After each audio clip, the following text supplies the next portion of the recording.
De l'urbanisme, de l'habitat, des domaines de l'aménagement du territoire et de la population a visité aujourd'hui le site des logements sociaux de Tabakoro. L'objectif de cette visite est de constater les occupations illicites des espaces publics et de certaines voies d'accès au site. Reportage Mamadou Fane.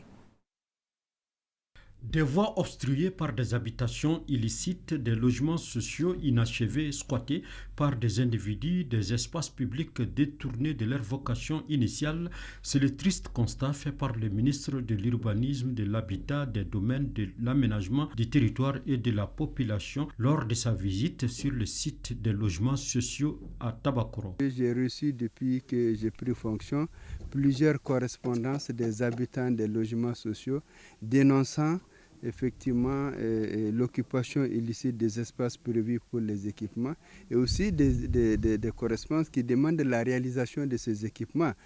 Donc je suis venu voir ce matin de visite, constater effectivement que ces espaces-là sont illicitement occupés.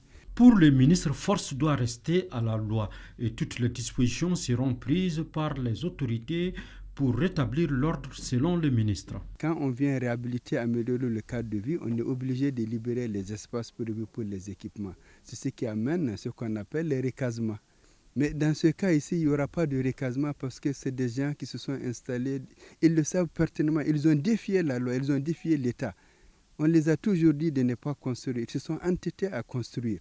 Il y a des plaques qui indiquent, nonobstant cela, malgré les efforts des agents de la gendarmerie, des agents de l'urbanisme, les gens s'entêtent à construire la nuit, tout ça pour se dire qu'une fois qu'on construit, c'est fini. Non, ils se trompent lourdement. Au cours de cette visite, le ministre a appelé les populations au civisme et à faciliter un cadre de vie sain pour les habitants des logements sociaux.